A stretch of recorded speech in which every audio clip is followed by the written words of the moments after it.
Audio on demand from Vision Christian Media. Exploring faith and the future. Neil Johnson and Bible teacher Dr. Kameel Majdali.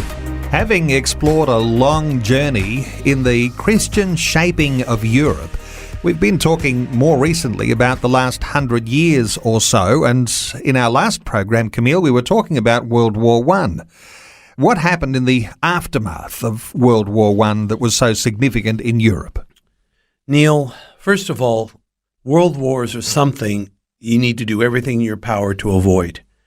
First of all, because literally millions of people will perish as a result. A continent will be laid in ruins. The other thing is, world wars change the face of the globe, not normally for the better.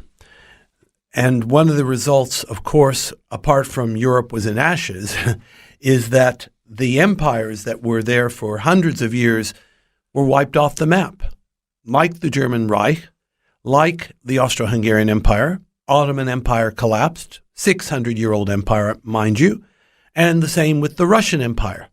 And remember that when the Russian Empire collapsed, they temporarily had democracy, but then that was overthrown pushed by Vladimir Lenin, and of course we ended up with a totalitarian state called the Soviet Union. Then, of course, if that wasn't all or enough, there was the outbreak of the Spanish flu. It became a pandemic, and it killed even more people in the flu than died in the war. That's very frightening, because think of it. If you were living in 1919 during the heyday of the Spanish flu pandemic, you would have thought it was the end of the world. People were dropping dead like flies as a result of this occurrence. And think about it. When more people are dying in peacetime than in a world war, what a shaking that would be. And of course, the instability that resulted after World War I too, was that a contribution towards the formation of forces that would eventually face off against one another in World War II? The way the war ended in 1918 and what we call the Treaty of Versailles, where the Allied powers met at Louis XIV's Grand Palace to basically decide how to punish Germany for bringing the war onto the continent, definitely caused a resentment and an eventual backlash by Germany that, of course, led to the rise of Nazism. Germany had temporarily become a democracy called the Weimar Republic, but it was very weak.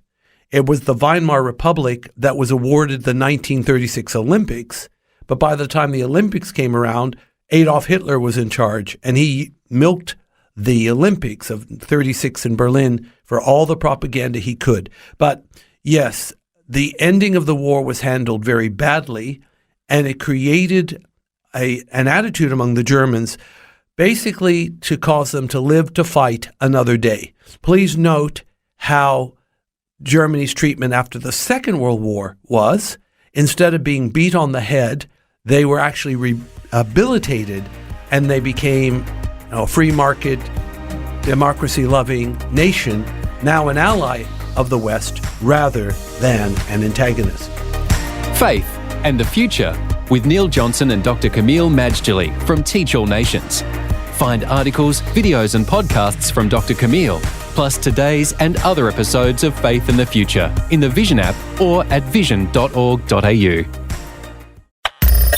Thanks for taking time to listen to this audio on demand from Vision Christian Media.